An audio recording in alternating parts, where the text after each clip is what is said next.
మొదటి కొరింథీ 12వ అధ్యాయం 4 నుండి 6వ వచనం వరకు.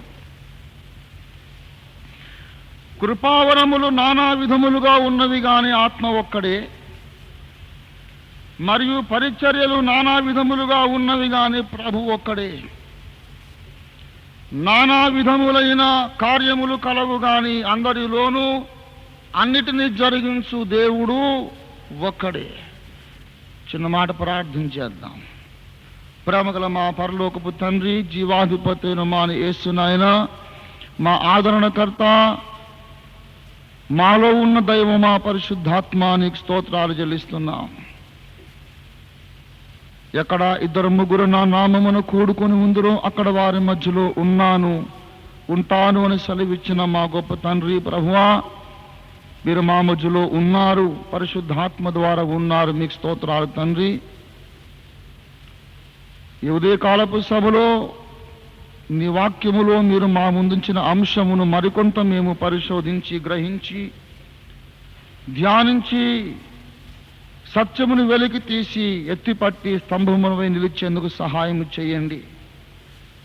మేము సత్యానికి స్తంభములుగా ఉండునట్లు నీ సత్యమును మొదట మాకు బయలుపరచవలసిందని యేసు పరిశుద్ధ నామములో అడుగుచున్నాము తండ్రి, ఆమేన్. ప్రియులారా, ఒక ప్రాముఖ్యమైనటువంటి అంశము మీదకి మీ దృష్టిని ఆకర్షించాలని ప్రభువు నన్ను ప్రేరేపిస్తూ ఉన్నారు. ఇక్కడ చెప్పబడిన 3 విషయాలను మీరు ప్రత్యేక శ్రద్ధతో గమనించాలని మనవి చేస్తున్నాను. కృపావరములు నానా విధములుగా ఉన్నది గాని ఆత్మ, బాగా గమనించాలి.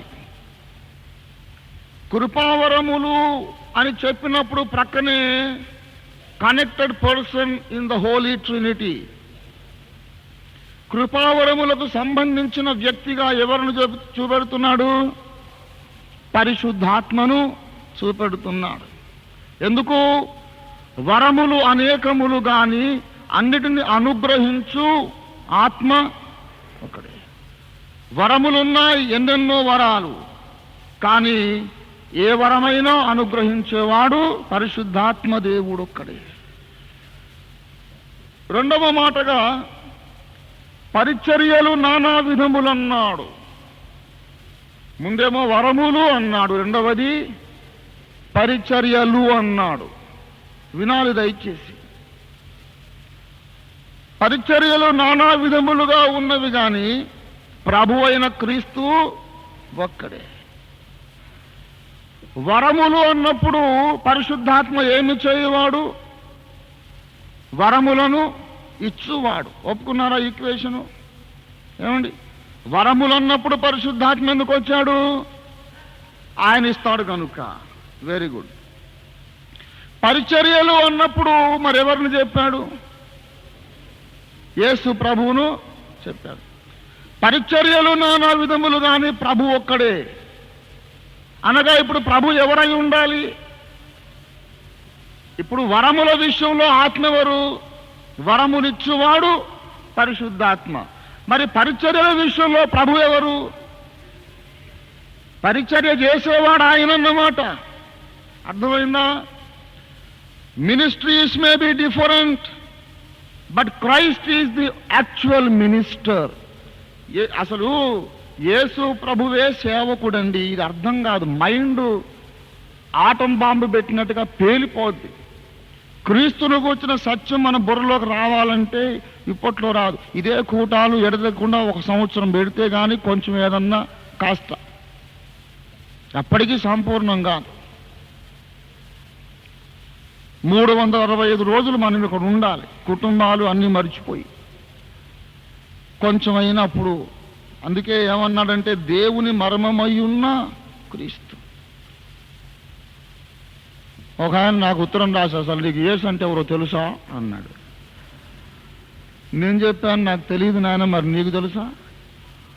నువ్వు చెప్పు నాకు యేసు అంటే. నాకు నిజంగా తెలియదు. క్రీస్తు ప్రభువును గూర్చి అనర్గళంగా తడుముకోకుండా 1000 గంటలు ప్రసంగించవచ్చు.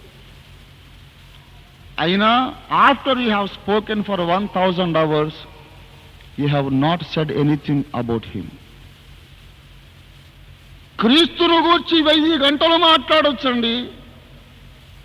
1000 గంటలు మాట్లాడాక ఇంకా నువ్వేమీ చెప్పనట్టే లెక్క. అటువంటి అనంతుడు ఆయన. దేవునికి స్తోత్రం కలుగునుగాక. యేసు ప్రభువులోని అనేక గుణలక్షణములలో ఒకటి సేవకుడు. అపొస్తలుల కార్యాలు 3వ అధ్యాయం 13వ వచనం.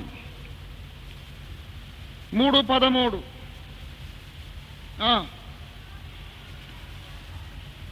అబ్రహాము, ఇస్సాకు, యాకోబుల దేవుడు, మన పితరుల దేవుడు. కొంచెం మీరు గమనించాలండో. I want your attention please. ఎవరినమ్మా? ఎవరిని? తన సేవకుడైన అని ఉందా బైబిల్లో? అపొస్తలుల కార్యాలు 4వ అధ్యాయం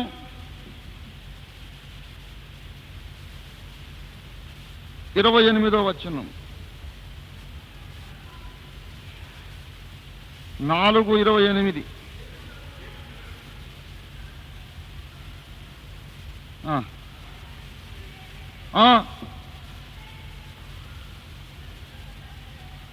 నీవు అభిషేకించిన నీ పరిశుద్ధ సేవకుడైన జీసస్ యువర్ హోలీ సర్వెంట్. యేసు ఎవరు? దేవుని యొక్క పరిశుద్ధ సేవకుడు. ఎవరి సేవకుడు? నీవు అభిషేకించిన నీ పరిశుద్ధ సేవకుడు కదా. కనుక మరి యెహోవా సాక్షులు చెప్పేది రైటేగా. వాళ్ళు ఏమంటున్నారంటే, వచ్చిన గొడవ అది. అసలు యెహోవా సాక్షులు ఎత్తి చెప్పినన్ని బైబిల్ వచనాలు ఎవ్వరు చెప్పలేరు. ఏ కాస్త వాక్యములు అటు ఇటుగా ఉన్నోడైనా వాళ్ళకి అప్పగించామంటే 3 నిమిషాల్లో అటు మార్చుకుంటారు. చాలా భయంకరులు వాళ్ళు. అర్థమైందా? యెహోవా సాక్షులు ఎవరన్నా మీ ఇంటికి వచ్చి మనం వాక్య పరిశోధన చేద్దాం అంటారు చూడండి, వెంటనే మీరు హైదరాబాద్కు టెలిగ్రామ్ ఇవ్వండి. మీరు మాత్రం వాళ్ళతో పెట్టుకోవద్దు, కొరువు పెట్టి పోక్కున్నట్టే. తప్పకుండా మిమ్మల్ని భ్రష్టులు చేస్తారు. జాగ్రత్త. యేసుక్రీస్తు ప్రభువు దేవుడు కాడు అని అర్థం వచ్చే మాటలు బైబిల్లో చాలా ఉన్నాయి అనేది వాస్తవం. యేసు దేవుడు కాడు అని అర్థము వచ్చే మాటలు బైబిల్లో చాలా ఉన్నాయనే మాట వాస్తవం. కానీ యేసు దేవుడు అనేది అన్నిటిని మించిన వాస్తవం.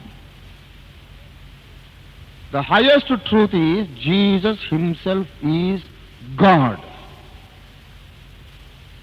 ఆయన మనకు తోడై ఉన్న దేవుడు. ఆ త్రిత్వ మర్మాన్ని గురించి ఇంకెప్పుడైనా మాట్లాడుకుందాం. ఇప్పుడు సమయం జాలదు. కానీ యేసులో ఉన్నటువంటి అనేక మహిమ గుణాతిశయములలో ఒకటి సేవక లక్షణం. ఆయన తన్ను తానే రిత్తునిగా చేసుకున్నాడు. తన్ను తానే తగ్గించుకున్నాడు. He became a servant on his own choice. ఒకప్పుడు సేవకుడు కాదు. ప్రారంభంలో ఎవరో తెలుసా? ఆయన దేవునితో సమానముగా ఉండి దాన్ని విడిచిపెట్టకూడని భాగ్యమని ఎంచుకోలేదు. దేవునితో సరిసమానుడు. దేవుని కంటే ఒక అంగుళం ఎక్కువ కాదు, ఒక అంగుళం తక్కువ కాదు, సరిసమానం.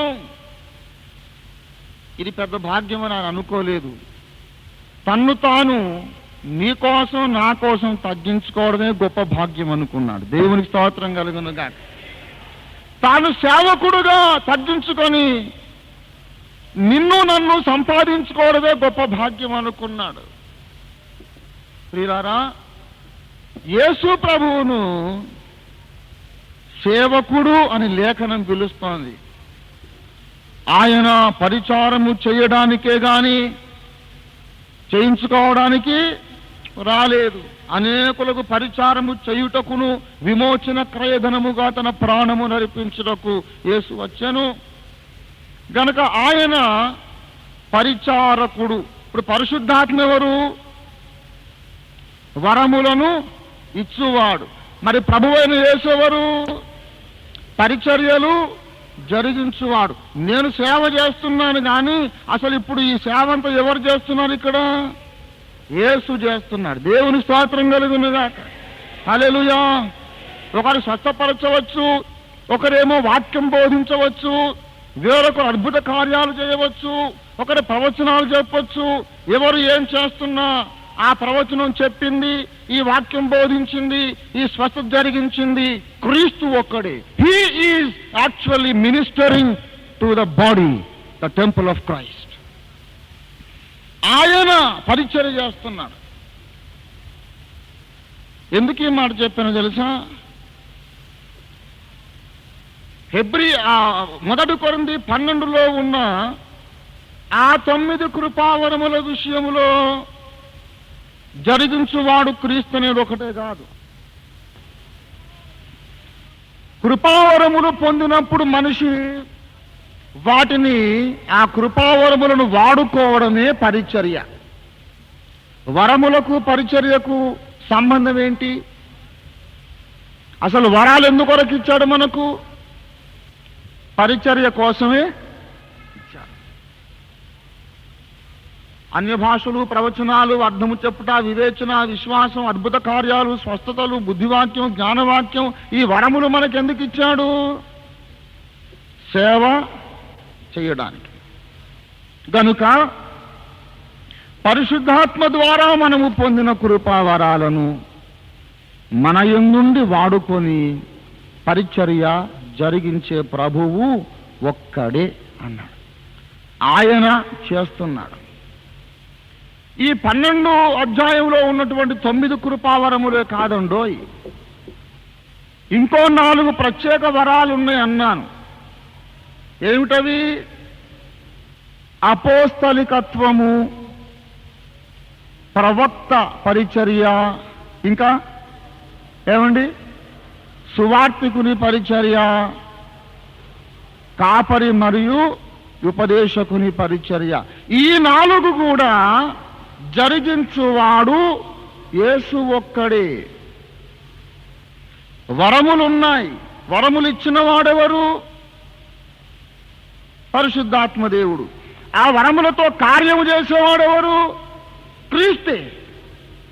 ఆయన జరిగించుచున్నాడు. దేవునికి స్తోత్రం కలుగునుగాక.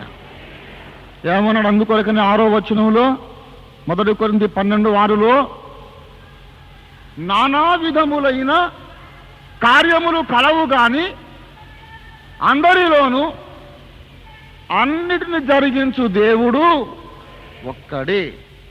అందరిలోనూ అన్నిటినీ జరిగించు దేవుడు ఒక్కడే. అందరిలో అన్నిటినీ. అపోస్తలుడు ఉన్నాడు. అపోస్తలుని ఎలా గుర్తించాలో మనం ఇప్పుడు నేర్చుకుందాం.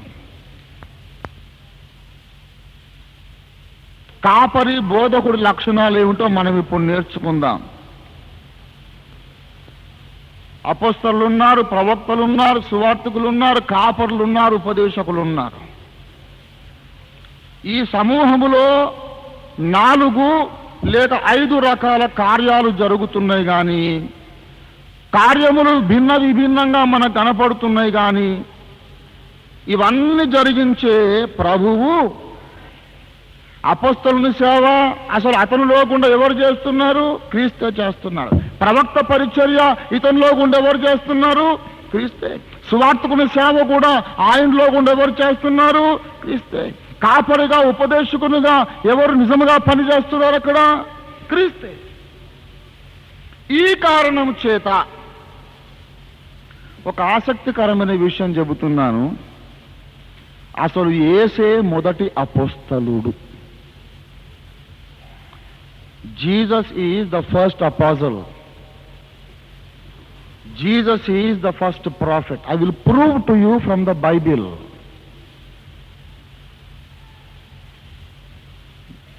అసలు అపోస్తలుడు ఎవరండి? క్రీస్తు.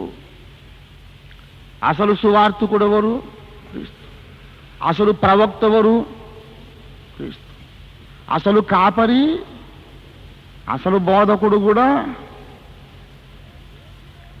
అంటే యేసులో ఉన్నారు ఈ ఐదుగురు ముందు. అసలు యేసులో ఒక భాగం బోధకుడు, యేసులో ఒక భాగం కాపరి, యేసులో ఒక భాగం అపోస్తలుడు, యేసులో ఒక భాగం సువార్తికుడు, యేసులో ఒక భాగం ప్రవక్త.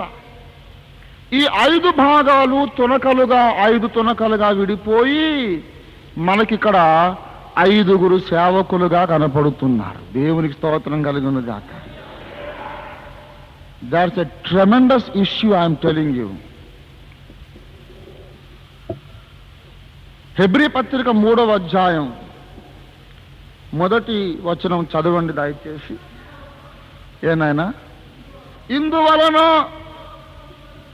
ఇందువలన పరలోక సంబంధమైన పిలుపులో పాలు పొందిన పరిశుద్ధ సహోదరులారా, మనం ఒప్పుకొనిన దానికి అపోస్తలుడైన యేసు మీద లక్ష్యముంచుడి. యేసు ఎవరు? ఇప్పుడు నాకు అపోస్తలులు ఎంతమందో చెప్పండి. 12. నాయనా తప్పు. మళ్ళీ ఆ మాట నీ నోట రావద్దు, దిద్దుకో. యేసు మొదట అపోస్తలుడు, 12 మంది,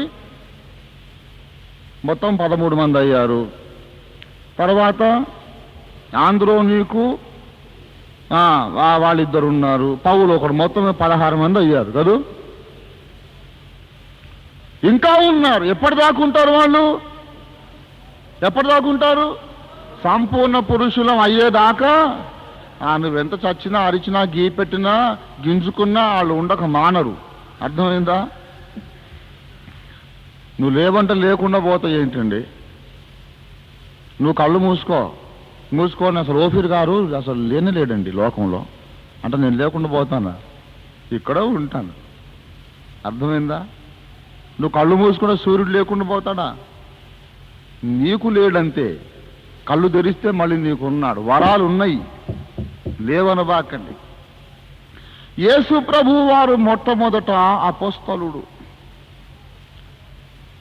యేసు ప్రభు వారే ప్రవక్త కూడానండోయ్. ఆయనే ప్రవక్త. దయచేసి మనం చూద్దాం అపోస్తలుల కార్యాలు 7వ అధ్యాయం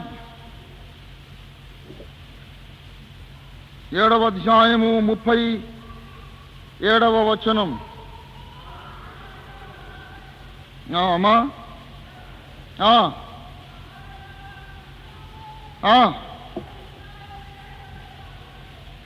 నా వంటి ఒక ప్రవక్తను దేవుడు మీలో పుట్టించును అని చెప్పిన మోషే ఇతడే. అతని మాట వినని వాడు ప్రజలలో ఉండకుండా నశించును.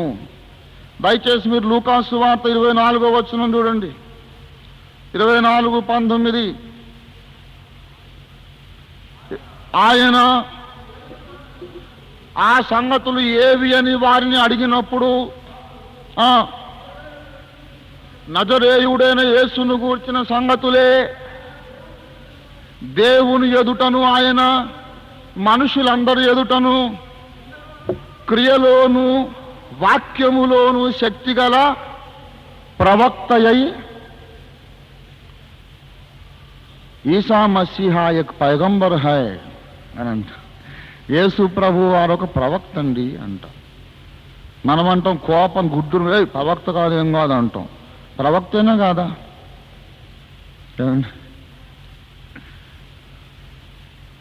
దేవుని బిడ్డలారా, I want your minds at my disposal for hundreds of hours. We cannot come to any conclusion within short span of 4-5 days. No. చాలా రోజులు కావాలి. ఒక్క అంతలా మాట చెబుతాను, మీరు అడిగితే అరిగించుకోండి, లేకపోతే వదిలేయండి. There is a dimension of knowledge. There is a dimension of knowledge where every statement ever uttered by human lips can be simultaneously right. There is a dimension of knowledge where all that can be said is right at the same time. ఒక యాంగిల్లో చూస్తే యెహోవా సాక్షులు రైటే మాట్లాడుతున్నారు, ఒక యాంగిల్లో చూస్తే మీరు నన్ను అపార్థం చేసుకుంటారు, సాయిబులు చెప్పేది రైటే అని అనిపిస్తుంది కదా. ఇప్పుడు ఏమంటున్నారు? వాళ్ళేమో యేసు ప్రవక్త అన్నాడు. బైబిల్లో ఉందా లేదా? ఉందా లేదా ప్రవక్త అని? యేసు ప్రవక్త అనేది సత్యమే కానీ సంపూర్ణ సత్యం కాదు. అది అర్థమైందా? That is only half truth. యేసు సేవకుడు అని యెహోవా సాక్షులు చెప్పేది రైటే కానీ అది కంప్లీట్ ట్రూత్ కాదు. That is a fraction of the truth. సేవకుడు, ప్రవక్త ఇంకా కలపాలి చాలా. అపోస్తలుడు, సువార్తికుడు, దేవుడు, దేవుని వాక్యము, దేవుని తత్వము, దేవుని స్వరూపము, యేసును గూర్చి చెప్పినవన్నీ మీరు ఒక పేపర్ మీద రాసుకోండి. When you club all those qualities together you have the blessed person of Jesus Christ. అందరూ కొంతమంది చిన్న చిన్న పెచ్చులు, ఇప్పుడు ఏనుగును పట్టుకున్న 4 గుడ్డోళ్ళు, ఆ కథ తెలుసు కదా మీకు. ఏనుగు ఎలాగుందో చూద్దాం రమ్మని జూ పార్క్ వెళ్ళారంట 4 గుడ్డోళ్ళు. ఒకడు దాన్ని పొట్ట పట్టుకున్నాడు, ఎంత తడివినా నున్నగా గోడలాగా, ఏనుగు గోడలాగా ఉందిరా అన్నాడు. ఏనుగు ఎలాగుంది వీడికి? ఇంకొకడు తడుముకుంటా పోతే వాడు తొండం తగిలింది. గొట్టం లాగుందిరా బాబు, గోడేమిటి, ఏనుగు పెద్ద గొట్టం లాగుందిరా అని అన్నాడు.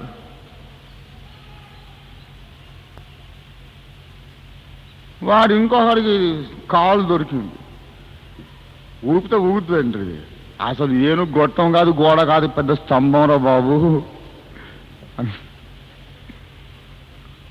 ఒకడేమో వెనక తోక దొరికింది, అడికి వెనకంత కుచ్చుగా ముళ్ళు వెంట్రుకలు ఉన్నాయి. ఒరే పిచ్చోళ్ళారా, గోడ గొట్టం కాదు, ఏనుగంటే చీపురు కట్ట, నీకు తెలుసా? వాడికి చీపురులాగా తగిలింది అన్నమాట. ఇప్పుడు వీళ్ళు చెప్పినవంతా సత్యమేనా కాదా? ఏమండి, వాడు చూసినంత మేరా అది సత్యం, వీడు చూసినంత మేరా. అందరూ చూసింది కలబోస్తే అసలు ఏనుగు తయారవుద్ది. దేవునికి స్తోత్రం కలిగినగా. అర్థమైందా? ఇప్పుడు యేసు ప్రభువుని అట్ట చేశారు. అర్థమైందా? ఒకడేమో సేవకుడు అంటాడు, ఒకడేమో ప్రవక్త అంటాడు, ఒకడేమో ఇంకోడు అంటాడు. బాబు అన్ని కలిపితేనే యేసు. దేవునికి స్తోత్రం కలిగినగా. హల్లెలూయా. యేసు వంటి సుందరుడు ఎవ్వారు ఈ భూమిలో ఎన్నాడు నే చూడాలేదిక చూడబోనుగా. యేసు వంటి ఎవ్వారు ఈ భూమిలో ఎన్నాడు నే చూడాలేదిక చూడబోనుగా. పరిపూర్ణ సుందరుడా భూమిలో నా జీవితమునకు నీవే చాలు, వేరే వలదు నాదు ప్రియ యేసయ్యా. మట్టి కోసం మాణిక్యముని విడిచిపెట్టాను, పాడు మట్టి కోసం మాణిక్యమును. ఆమేన్. హల్లెలూయా. యేసు ప్రభు వారే మొట్టమొదట ఏమని చెప్పుకున్నాము? అపోస్తలుడు అంటే అర్థం ఏంటండి? పంపబడిన వాడు. A man sent on a special mission and vision. ఒక ప్రత్యేకమైనటువంటి భారముతో, పరిచర్యతో, కార్యార్థం పంపబడినటువంటి వాని పేరు అపోస్తలుడు అని అర్థం అన్నమాట. ప్రవక్త యేసే, యేసే ప్రవక్త. సువార్తికుడు కూడా యేసే. సువార్తికుడు అంటే అర్థం ఏంటి? సింపుల్గా సువార్త ప్రకటించువాడు సువార్తికుడు, అంతే కదా. మరి యెషయా గ్రంథం 60వ అధ్యాయంలో ప్రభువగు యెహోవా ఆత్మ నా మీదికి వచ్చి ఉన్నది, దీనులకు సువర్తమానము ప్రకటించుటకు ఆయన నన్ను ఎందుకోసం పంపాడంట? సువార్త ప్రకటించడానికి. గనక మరి సువార్త ప్రకటిస్తే యేసు ప్రభు సువార్తికుడైనా కాదా? సువార్తికుడు కూడా. అర్థమైందా? ఏనుగంటే స్తంభాలు కూడా, గోడ కూడా, చీపురు కట్ట కూడా, తొండం కూడా, అన్ని కలిస్తేనే ఏమైంది? యేసు ప్రభువుని ఎవరు అర్థం చేసుకుంటారండి? తండ్రి కాక ఎవడును కుమారుని అది వేస్ట్. ఎవడన్నా నాకు యేసు మొత్తం తెలుసు అన్నవాడికి అసలు ఏం తెలియదని అర్థం. ఆయన ఎవరికి అర్థం కాడు. దేవుడు మన హృదయము కంటే గొప్పవాడై, అధికుడై, అగోచరుడై ఉన్నాడు. 1 యోహాను 4:19 ఆ మాట. 1 యోహాను 3:19 చదవండి. చదవండి.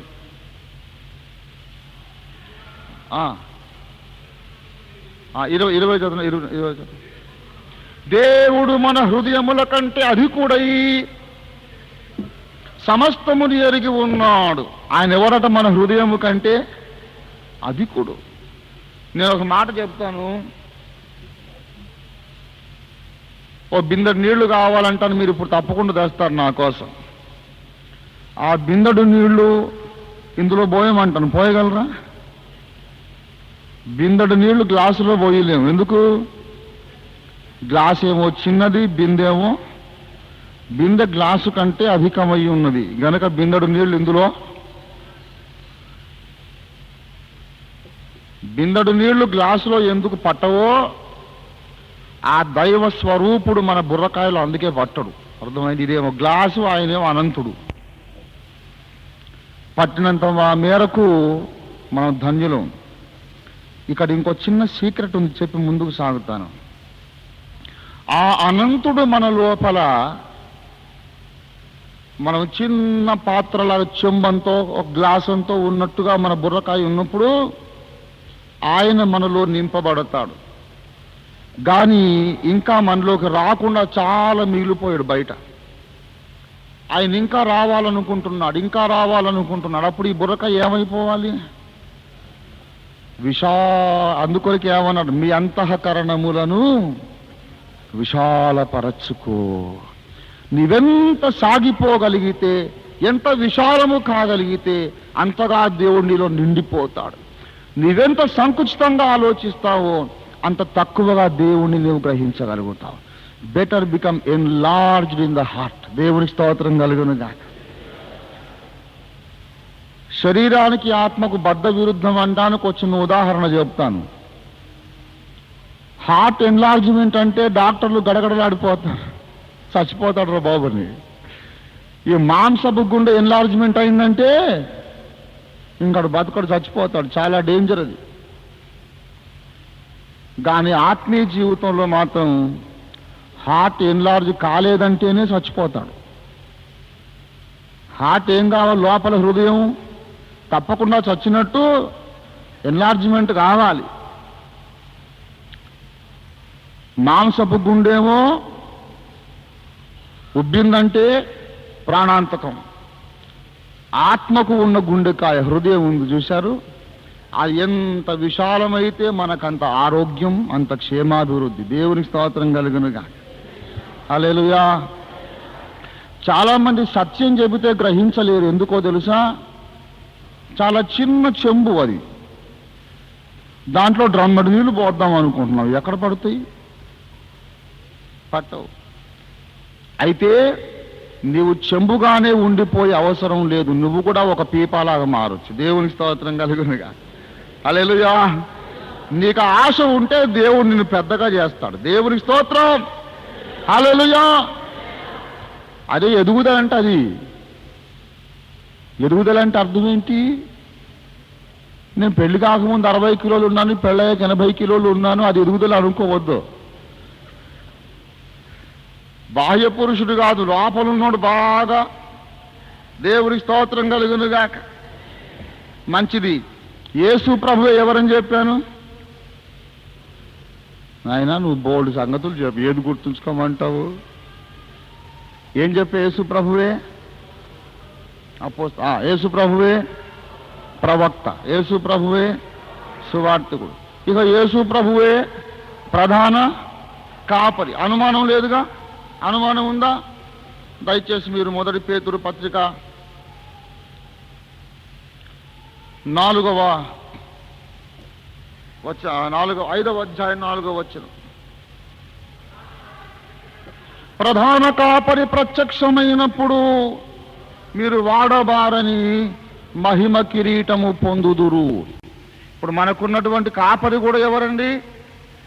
ఏమండి? యేసయ్యే. దేవునికి స్తోత్రం కలుగునుగాక.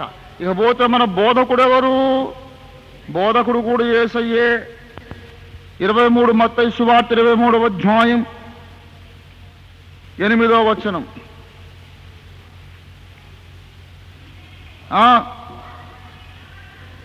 బోధకులని పిలువబడవద్దు, ఒక్కడే మీకు బోధకుడు. ఎవరాయన నాకు చెప్పండి? ఎవరైనా? యేసు. దేవునికి స్తోత్రం కలుగునుగాక. హల్లెలూయా. ఇప్పుడు ఒక మాట మీదికి మీ దృష్టి తెస్తాను. యేసే బోధకుడు, యేసే కాపరి. ఇంకేం చెప్పాడు? మీరు బోధకులని పిలువబడవద్దన్నాడా? బాగా చూశారన్నమాట. ఇప్పుడు 2వ తిమోతి పత్రిక 1వ అధ్యాయానికి రండి. 2వ తిమోతి 1వ అధ్యాయం 11వ వచనం చదవండి. ఏమ్మా? ఆ సువార్త విషయములో నేను ప్రకటించువాడనుగాను.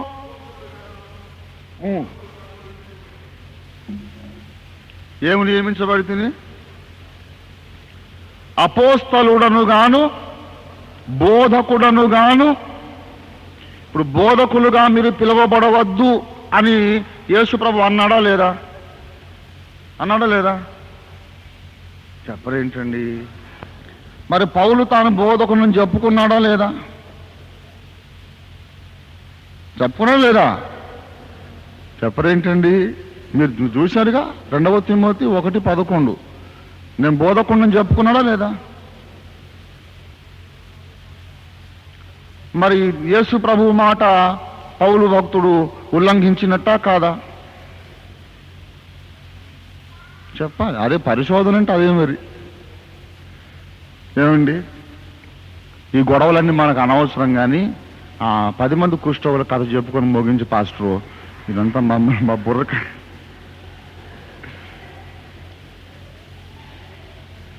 అందుకోసం కాదు ఇక్కడ మనం కూర్చుంది, ఆలోచన చెయ్యాలి. మరి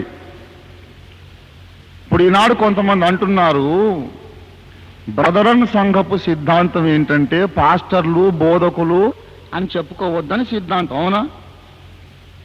ఎందుకొరకంటే మత్తయి 23లో దేవుడు చెప్పాడు కదా, యేసు ప్రభు చెప్పాడు కదా, బోధకులని పిలువబడవద్దని చెప్పాడు కదా అని వాళ్ళు అంటున్నారు. మరి మత్తయి 23లో యేసు చెప్పిన తర్వాతనే పౌలు ఈ మాట అంటున్నాడుగా. ఏ మాట? నేను బోధకుడనుగా. కనుక యేసు ప్రభు మాట పౌలు ఉల్లంఘించినట్టా కాదా? చెప్పాలి మీరు నాకు. మేం చెబితే మరి నువ్వెందుకు ఉంటాం? అదేదో నువ్వు చెప్పేసేయాలి కానీ నేను చెప్తున్నాను. మళ్ళా మీరు చదవండి 8వ వచనం, మత్తయి 23:8. కొంచెం వాడు ఏమని ప్రారంభించాడు? మీరైతే. కొంచెం మీరైతే ఆ మాట మీద దృష్టి నిలపండి కాస్త. మీరైతే అని ఎందుకు అన్నాడు? అంతకుముందు వేరే గుంపును కూర్చి చెప్పాడు.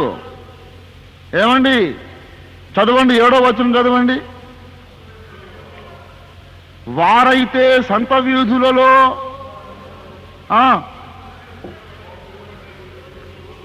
వారు కోరుదురు. ఎవరు కోరుదురు? శాస్త్రులు పరిసయ్యులు కోరుదురు. ఏమని కోరుదురు?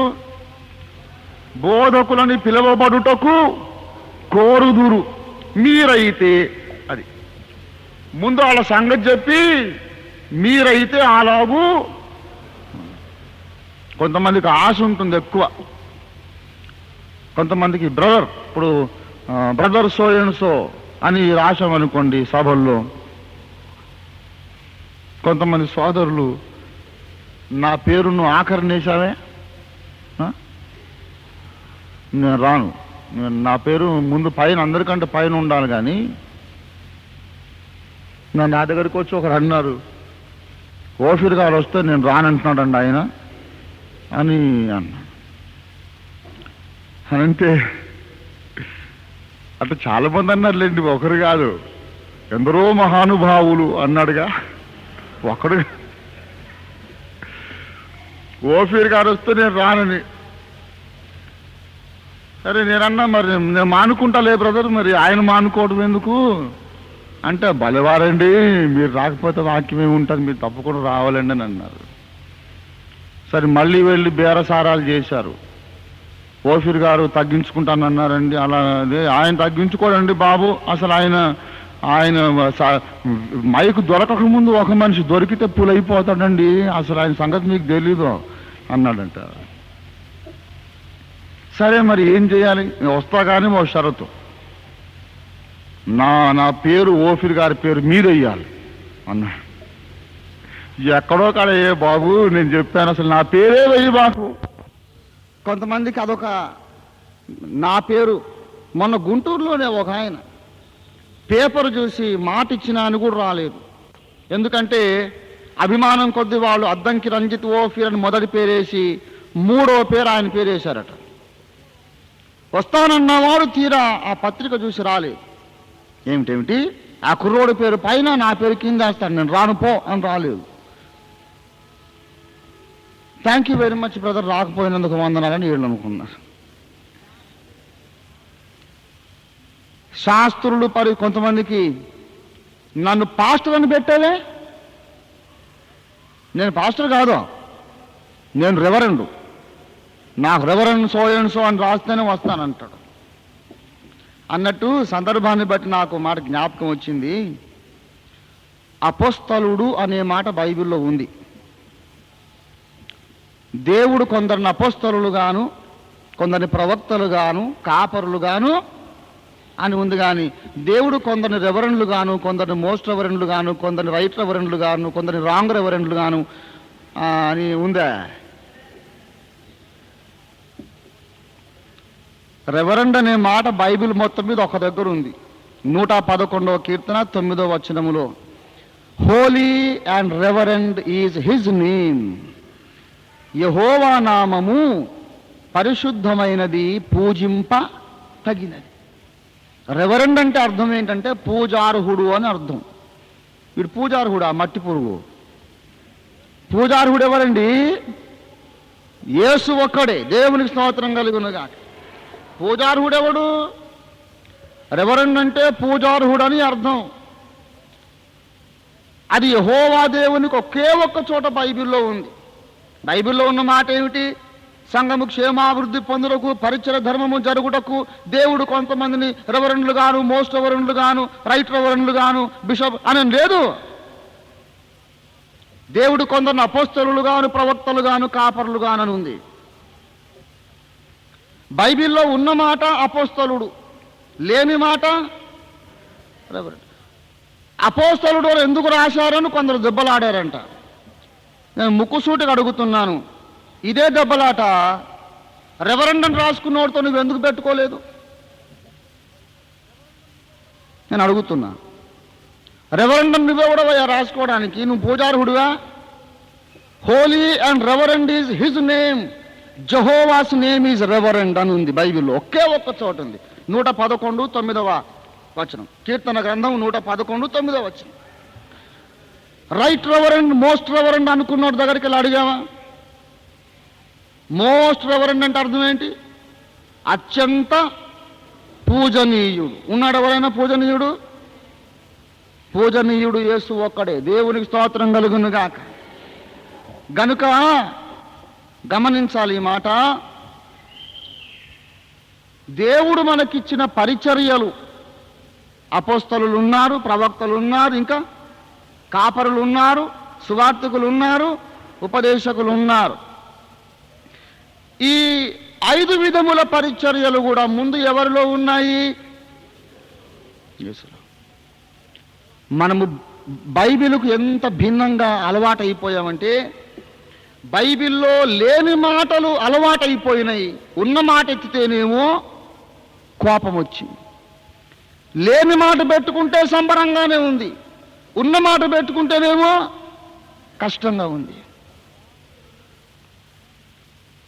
కనుక నేను ఒక వచన కవిత రాశాను ఓమెగాస్వరంలో. ఈ సమాజపు కపాలాన్ని తెరిచి గరిటితో లోపల కుళ్ళిపోయిన మెదడును అడుక్కంటా గీకేసి ఈ సమాజపు కపాలంలో కొత్త మెదడు నింపాలని ఉంది అని రాశాను. That is my desire. I want to open the skull of the society. గీకి గీకి గీకి మెదడు మొత్తం తీసి అవతల కుళ్ళిపోయింది లోపల. కొత్త బ్రెయిన్ పెట్టాలి. అప్పుడు కానీ ఈ బైబిల్కు మన బుర్రకాయ ట్యూన్ కాదు. అంత పెద్ద ఆపరేషన్ జరగాలండి, చేద్దామా? ఆపరేషన్ చేద్దామా వద్దా? ఈడెక్కడ దొరికాడు బాబు. రక్తస్రావంలో స్త్రీ సంగతి చెప్పాలి కానీ అంత వీడు విప్లవకారుడిలాగా ఉన్నాడే అనుకోబాకండి. This is the essential ministry. ఈ ఆఖరి తరములో అవసరమైనటువంటి సందేశం ఇది. చతుర్విధ పరిచారకులు ఉన్నారు. అపోస్తలులు, ప్రవక్తలు, సువార్తికులు ఉన్నారు. ఎందుకోసం ఉన్నారు?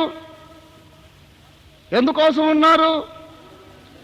పరిచర్య ధర్మం జరగాలి, సంఘము క్షేమాభివృద్ధి పొందాలి, ఇంకా పరిశుద్ధులు సంపూర్ణులు కావాలి. పరిశుద్ధులే కానీ సంపూర్ణులు కాలేదు.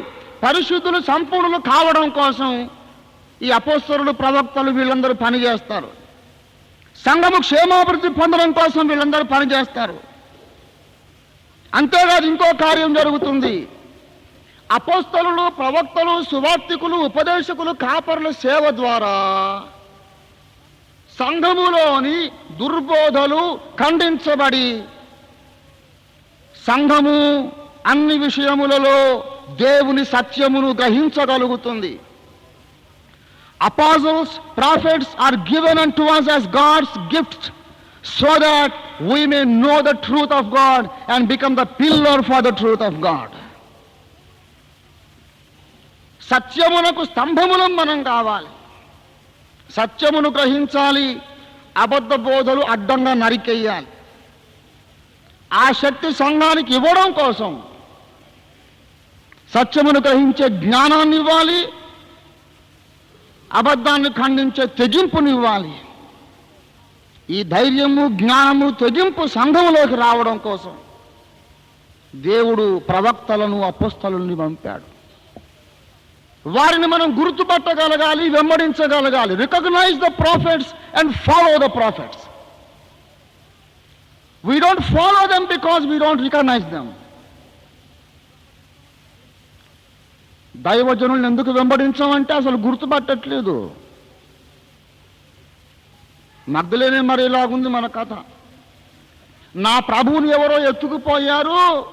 అయ్యా నువ్వు నా ప్రభువుని తీసుకుపోయావా, ఎక్కడ దాచుకున్నావో చెప్పు, నేను తీసుకెళ్తానంటుంది. ఎదురుకుండా యేసు ప్రభువుని పెట్టుకొని. యేసు ప్రభువు లేచాడు సమాధి నుండి. యేసే అక్కడ ఉన్నాడు. ఈ వెళ్ళంటుంది, అయ్యా నా ప్రభు శరీరం అక్కడ ఉండాలి, లేదుగా ఎవరో తీసుకెళ్ళిపోయారు, నీకేమన్నా తెలుసా, నేను నా ప్రభువును మోసుకొని పోతానంటుంది పిచ్చి. ఈ ఉద్దేశం ఏంటి? యేసు ప్రభు ఇంకా శవంగానే ఉన్నాడు.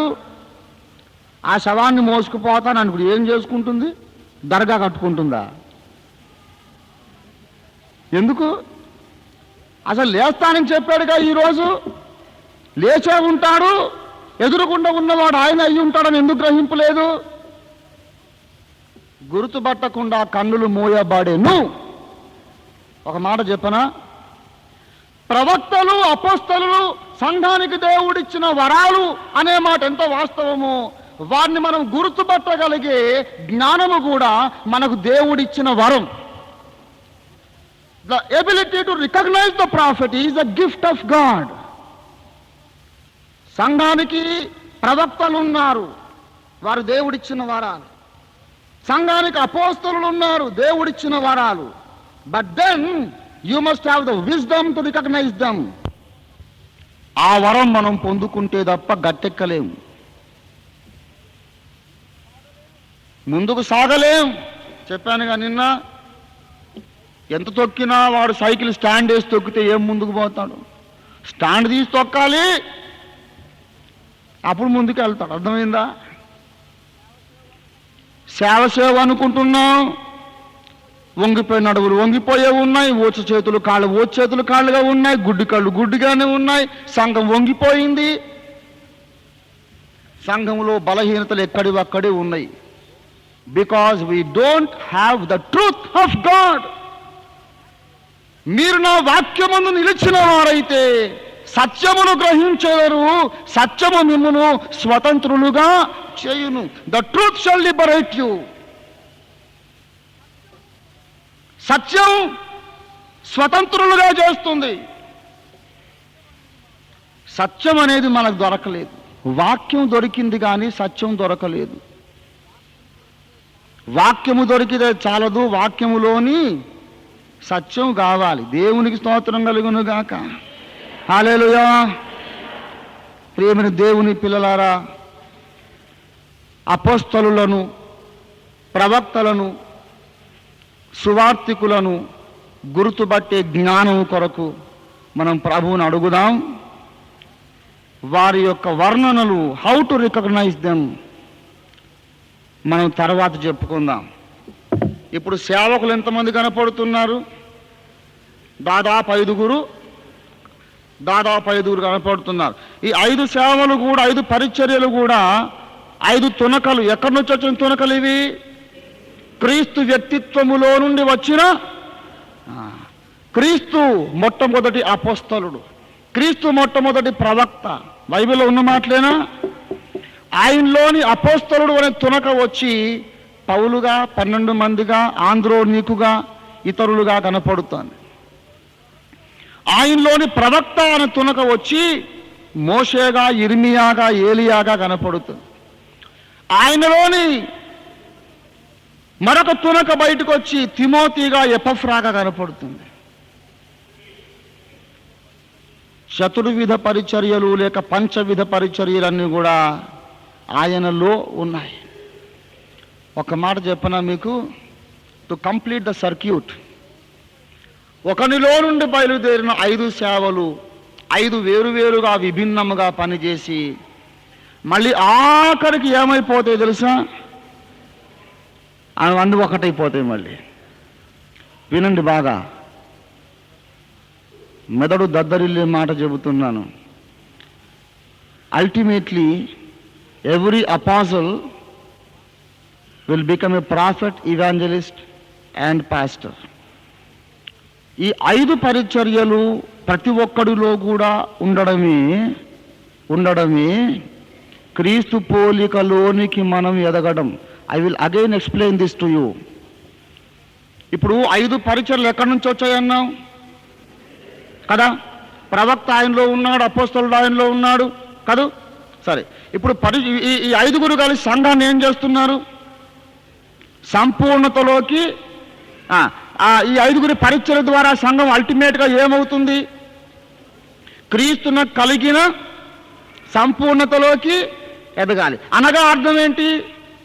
5 రకాల పరిచర్య కలిగిన క్రీస్తు పోలికలోనికి ప్రతి విశ్వాసి కూడా. ఇప్పుడు మన కొందరు అపోస్తలులు, కొందరు సువార్తికులు, కొందరు ప్రవక్తలు ఉన్నారు కదా. వీళ్ళ సేవ ద్వారా ప్రతి ఇండివిజువల్ బిలీవర్ కూడా ఏ ఆకారంలోకి వస్తున్నాడు? క్రీస్తు ఆకారంలోకి వస్తుంది. క్రీస్తు ఆకారంలో ఎన్ని ఉన్నాయి? మళ్ళీ do you see the truth? యేసు ప్రభు లోపల అపోస్తలుడు, ప్రవక్త, సువార్తికుడు, కాపరి, ఉపదేశకుడు 5 ఉన్నారు. ఇప్పుడు ముందున్న ఈ అబ్బాయిని నేను అతనికి పరిచయం చేసి చేసి చేసి చేసి ఎగ్జాక్ట్గా యేసు ప్రభు యొక్క రెప్లికా ప్రతిరూపంగా నేను చేయగలిగాను అనుకోండి, అప్పుడు ఆయనలో కూడా ఎవరెవరు ఉండాలి మరి? ఏమండి, కనుక ఒక క్రీస్తులో నుండి బయలుదేరిన 5 పరిచర్యలు కొన్ని వేల మంది క్రీస్తు ప్రతిరూపాలను నిర్మిస్తూ ఉన్నాయి. We make millions of replicas of Christ. యేసు ప్రభు యొక్క ప్రతిరూపాలు. అర్థమైందా? ఆయన రూపం అంటే ఆయన రూపంలో ఇవన్నీ ఉండాలి. మనకి ఏ జ్ఞానం కావాలండి? దేవుడు పంపిన వరములను గుర్తుపట్టే జ్ఞానం మనం దేవుని దగ్గర వరముగా అడుక్కుందాం. లేకపోతే మన సేవంతా దేవునికి ప్రీతికరము కాని సేవగానే మిగిలిపోతుంది. ప్రార్థన చేసుకుందాం. తలలు వంచండి. తరతరాలుగా పరిశుద్ధాత్మ దేవుని మనస్సు ఏమిటో మనం గ్రహించలేకపోతున్నాం. దేవుని చిత్తమును గూర్చిన జ్ఞానాన్ని మనం పోగొట్టుకున్నాం. ఒకవైపు యేసు రాకడ సమీపిస్తోంది, మనకింకా యేసు స్వరూపాలు రాలేదు, మనమింకా సత్యానికి స్తంభాలం కాలేదు. ఎందుకు కాలేదు? దేవుడు పంపిన వరాలను మనం గుర్తుపట్టలేదు, వెంబడించలేదు.